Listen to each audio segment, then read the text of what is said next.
Pakita ko sa inyo, hindi ko alam bakit kinakain ko nga. Kinakain kanina ito ng aking aso si Jasmine. Dahon ng uple. At ito kinain niya Kaya putol-putol yung dahon. Yan pa.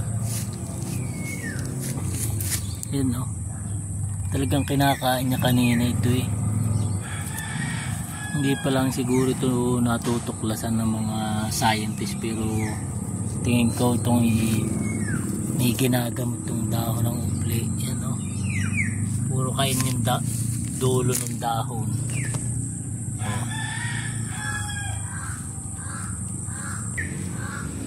Subukan nating maglaga ng dahon.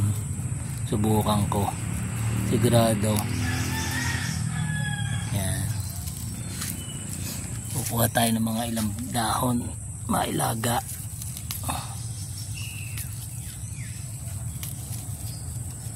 Na-curious ako dito bakit kinakain ng aso. Yan.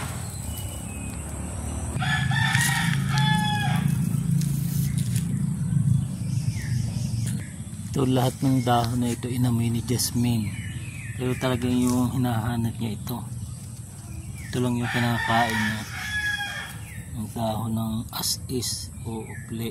Yan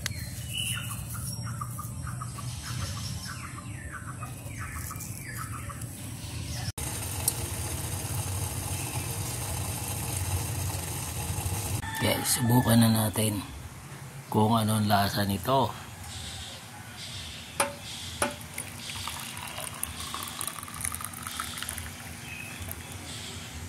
Ito, parang Sprite ay Mountain Dew.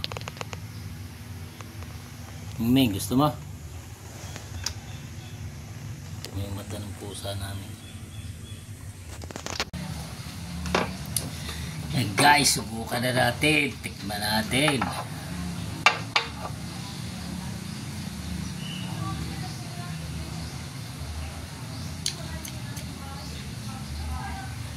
Wala naman siyang amoy. Ibang lasa, medyo mapakla ng kaunti.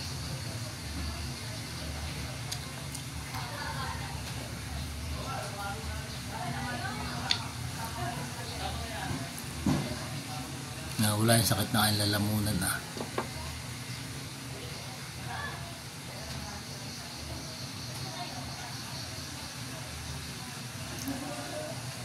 Masarap.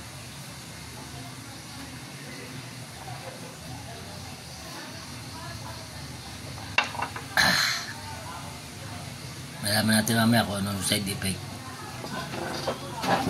2,000 years later. Guys, effective nga ininom ko. Nawala yung sakit ng lalamunan ko. Makati na lang. Ayaw, di ba?